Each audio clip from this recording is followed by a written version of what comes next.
This is VOA Africa.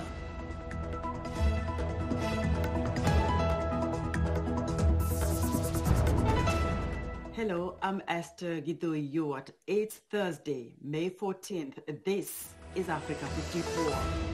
Due to the global outbreak of COVID-19, Voice of America is taking every necessary precaution to safeguard its employees. So our broadcast will look a little different today and in the near future as we, out of an abundance of caution, reduce our staffing at VOA headquarters here in Washington. We're working to help keep you informed about what's going on, and we appreciate you staying with us on Africa 54. The United Nations is urging governments to focus on mental health issues and services as people worldwide cope with the coronavirus pandemic. United Nations Secretary General Antonio Guterres says, quote, after decades of neglect and underinvestment in mental health services, the COVID-19 pandemic is now hitting families and communities with additional mental stress. The UN chief's message follows one from the World Health Organization that says the virus that has infected more than 4.3 million people and killed about 300,000 may become endemic like HIV, the virus that causes AIDS.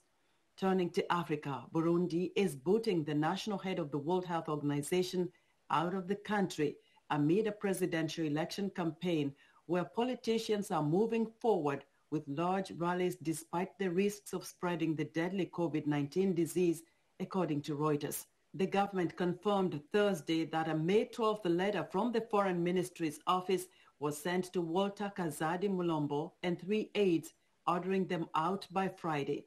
Burundian Foreign Affairs official Bernard Ntahiraja has confirmed the move, but did not give any reason. Burundi has reported a relatively low caseload of coronavirus with only 27 infections and 1 death. Lesotho's health ministry says it has recorded its first case of COVID-19, becoming the last country in Southern and East Africa to be afflicted by the virus. The ministry says it conducted 81 tests from travelers from South Africa and Saudi Arabia, and only 1 was positive. A Zambian official says it could soon reach an agreement to reopen its border with Tanzania over the passage of cargo trucks carrying copper and other crucial goods. President Edgar Lungu had ordered the closure after the border town of Nakonde recorded 76 cases of COVID-19, the highest number registered by the country in a single day. Truck drivers working the Kenya-Tanzanian route are complaining of massive delays at the Namanga border point due to COVID-19 screening and certification. Emma McCarthy has the details. Hundreds of trucks line the parking lot of the Namanga border crossing between Kenya and Tanzania.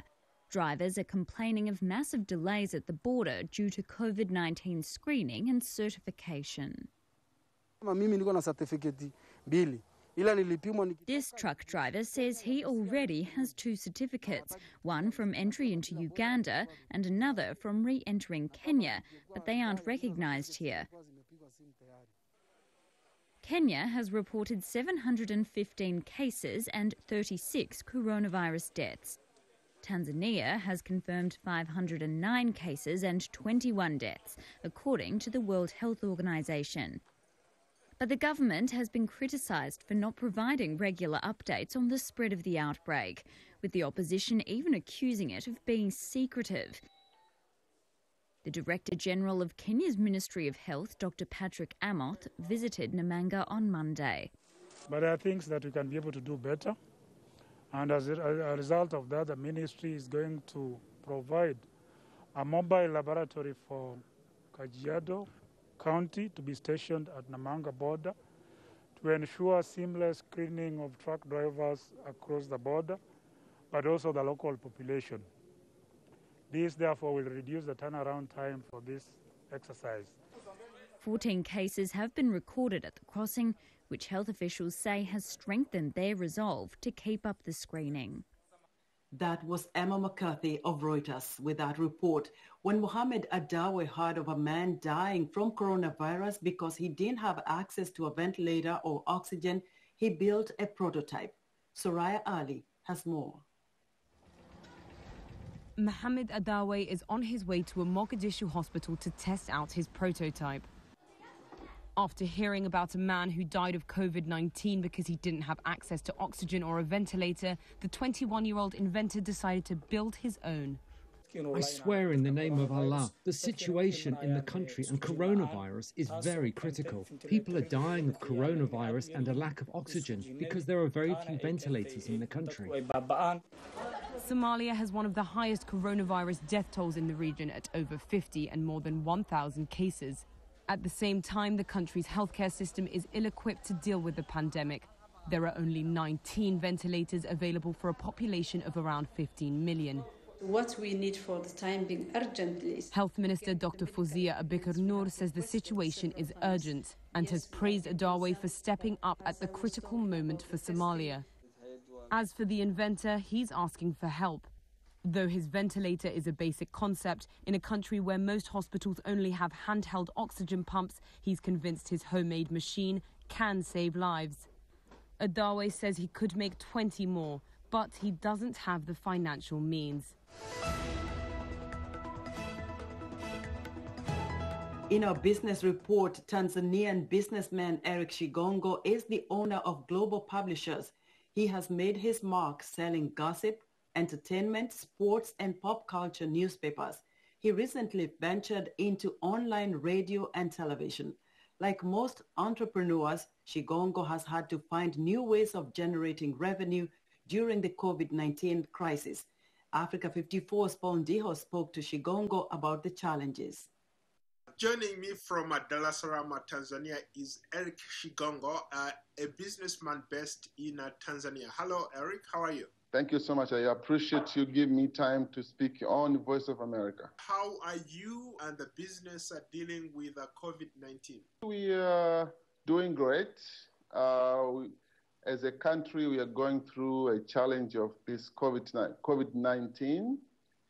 There's a lot of sluggishness. Me as a businessman, I'm experiencing a situation where there's low purchasing power.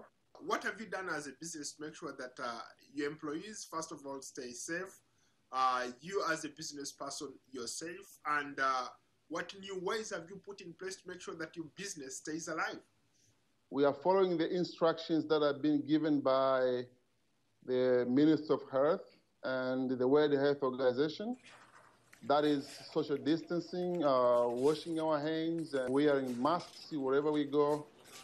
That's what we're doing. At the workplace, we make sure that people, they have masks, and then we have reduced the number of the staff in the office. Some of them are working from home. We publish newspapers. The newspaper is our main business. And during these times where there's a lot of immobilities, people are not moving, the purchasing power is down, majority of the people, they don't go out to buy newspapers. So the sales of the papers has dropped drastically. And for that reason, we have decided to harness the power of technology. So we're using more digital platforms to distribute our contents. We have applications where we sell newspapers on apps, but again, we use all the other platforms like Facebook, Twitter, Instagram to communicate with people. We have no option because the digital platforms are making it more convenient and efficient to conduct business, in our country and in the world in general. If you maintain what it used to be, like you go print a newspaper and people are not going out to buy, definitely you'll be affected. So the only thing is to adapt to the situation and to be ready to change. So for us to survive, we had to sit down and innovate ways how we can reach our consumers and sell newspapers to them. We have global application, we have global television, we have global radio, because all these are online platforms, things that are helping us so much today to push our contents and sell and make revenue. The last time we talked, you said that you might be running for elective office. And is it something that you want to make some news today? On what ticket are you going to run as a member of parliament, and what constituency are you going to be representing? Number one, I am blessed to be a Tanzanian. I was born in this country, raised in this country, did everything from zero to who I am in this country. So I am so thankful to Tanzania as a country for what it has done to me. And for that reason, I feel like I have an obligation to save my nation. I'm going to run as a system candidate. And my constituency is called Buchosa. Buchosa is way in the north. People from where I come from, they need me. They need me to serve them. If you were to grade your current president, John Pombe Magufuli, the way he has handled this COVID-19 crisis, what marks would you give him? 90%.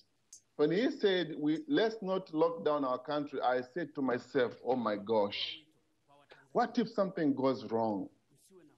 That was a very, very difficult decision to take for a leader. Because if all goes wrong, he would be zero. But look here, today, countries are doing exactly what he did in the first place. Now, that makes him a hero. With handling COVID-19, I'm telling you, Paul, he is right. If you pop into Tanzania tomorrow and leave alone the media, what the media is saying, come and witness what is happening in this country, we are better off than many other countries that are locked down. Thank you so much, Eric Shigongo. Thank you so much, Paul. God bless you. Africa 54's Paul Ndiho speaking with Eric Shigongo, owner of Global Publishers in Dar es Salaam, Tanzania. U.S. lawmakers are set to meet for the first time on the contentious issue of reopening America's economy amid the coronavirus crisis.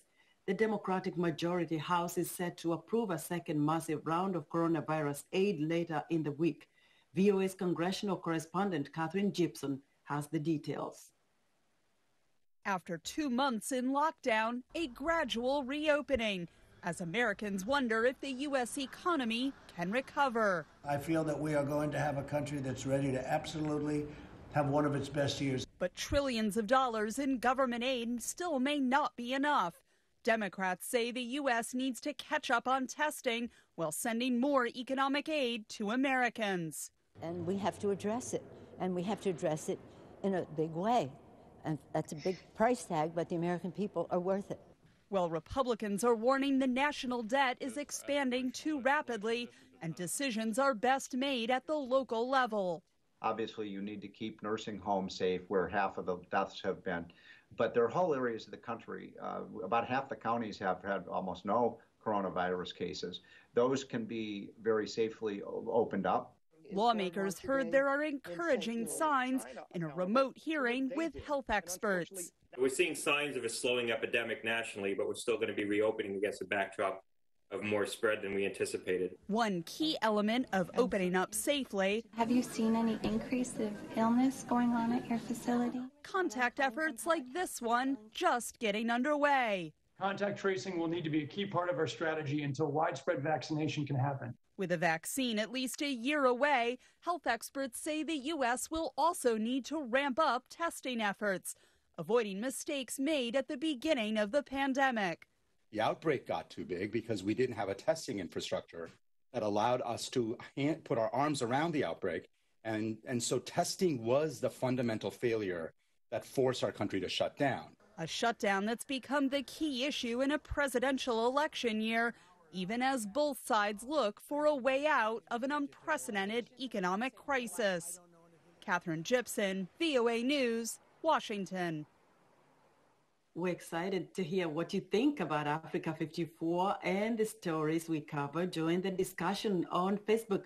The address is Africa 54. We're also streaming our broadcast live on Facebook. Please watch and share our show with your friends. Also check out our headlines 24/7 on voaafrica.com. Still to come, coronavirus breaks funeral traditions as many now go virtual. We'll be right back after this break.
Welcome back to Africa 54. Before the pandemic, street vendors could be found on nearly every corner of New York City, selling everything from hot dogs to coffee and international fare.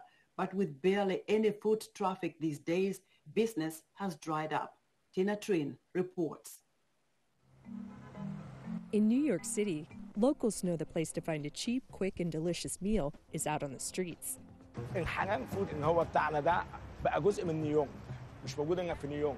Street vendors such as Mamdou Egame have a loyal following, as seen in this 2018 documentary. But foot traffic has vanished with the pandemic. Everyone, he come to us, he says, we're not come tomorrow, we work from home, we study from home. Leaving Egame and thousands of street vendors across the city struggling to make ends meet. Everyone I talked to in the past week, they said that we cannot pay rent in this month and we don't know how we're going to pay rent.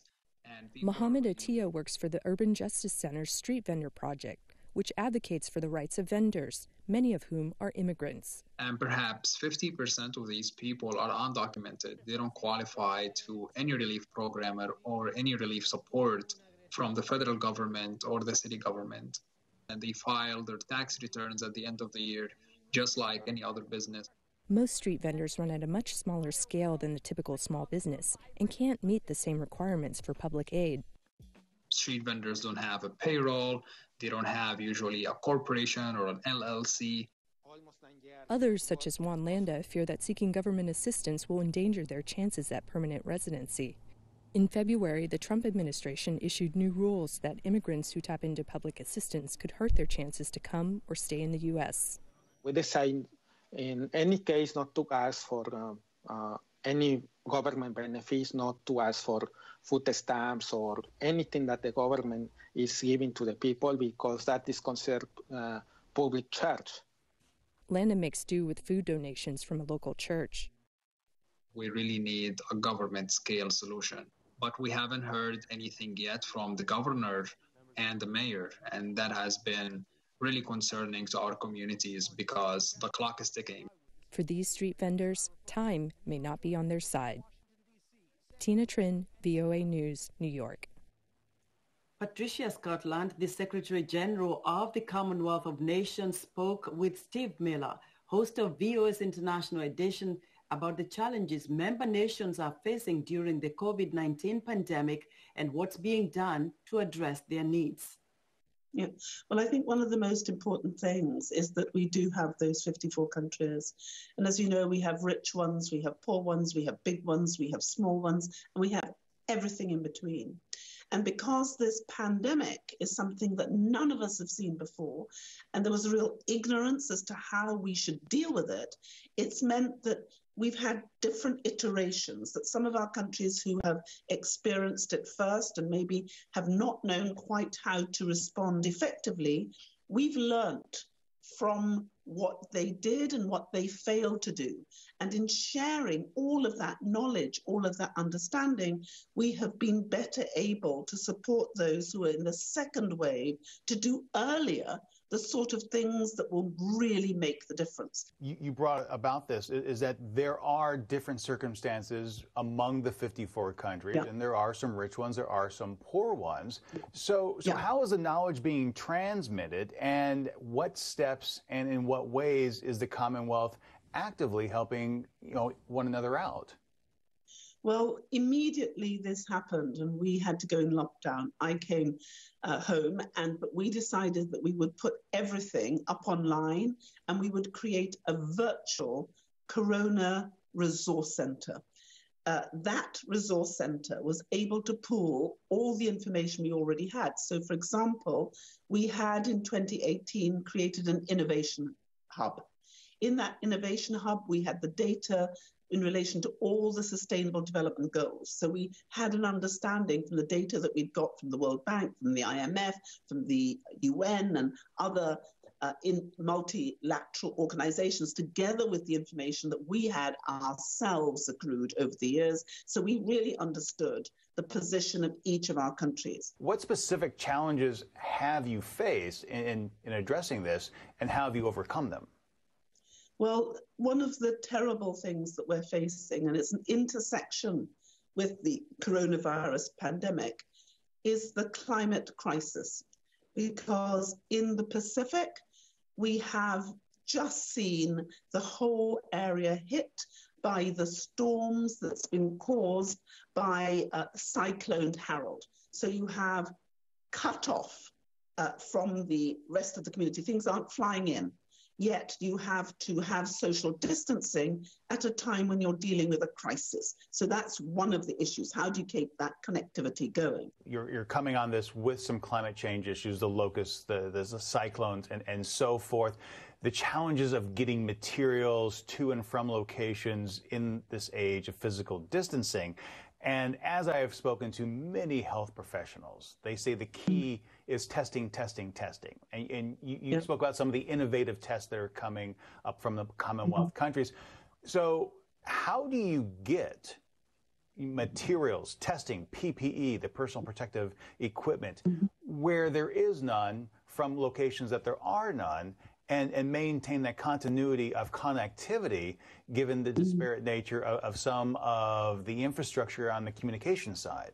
Well, what we are doing is by using the Coronavirus Center and all of our contacts, the multiplicity of networks within networks, that we are pushing the information through those different ventricles to make sure that the information is getting to where it needs. And this working out how innovatively we can move forward and looking at what joins us has really been successful. Italy is planning to reopen bars and restaurants after suffering one of the worst coronavirus outbreaks in Europe. Traveling around the country remains a concern as social distancing guidelines all but forbid using mass transit. VOA's Arasha Basadi reports that Italy's capital built a special bike lane to keep commuters safe.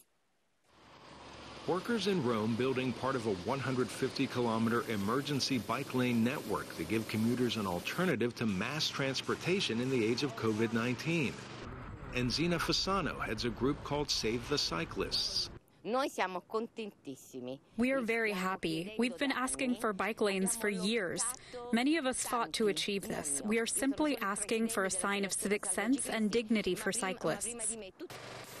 Italy's capital had a patchwork of bike lanes prior to the coronavirus outbreak, with unconnected lanes and cyclists weaving through traffic.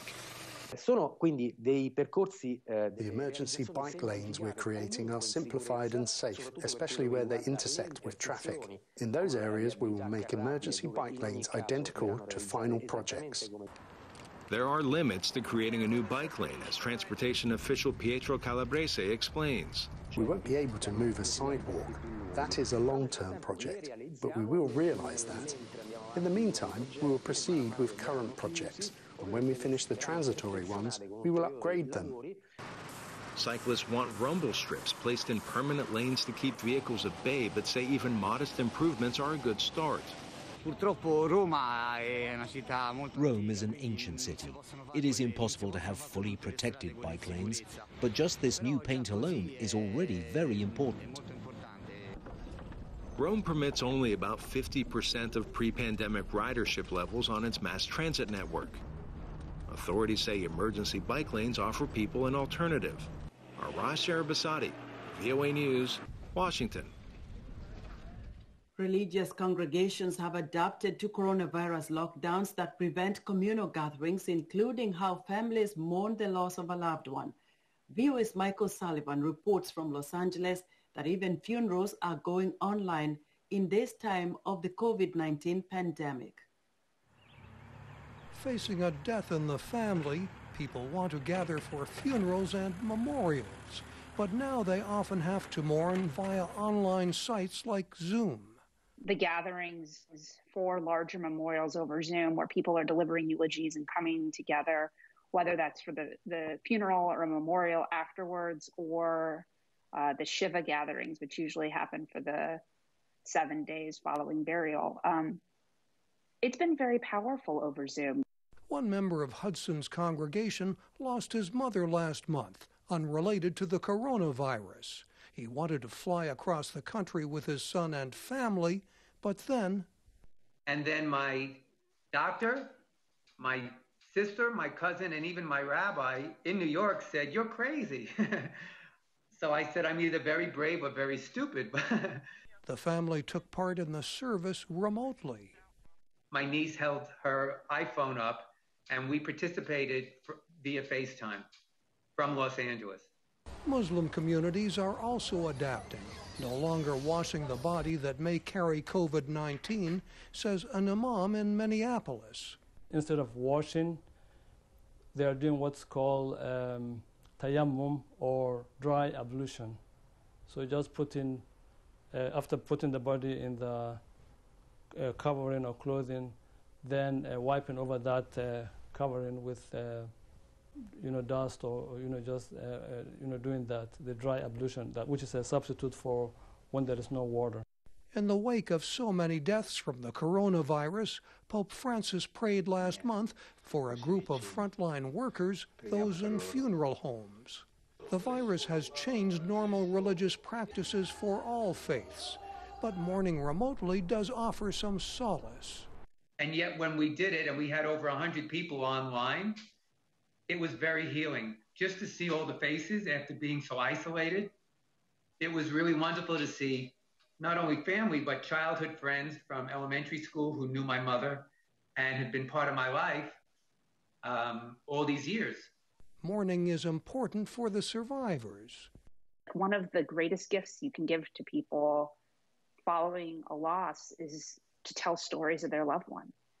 And so encouraging people to call or to FaceTime or Skype or Zoom or send an email that shares those memories. Those stories are sacred.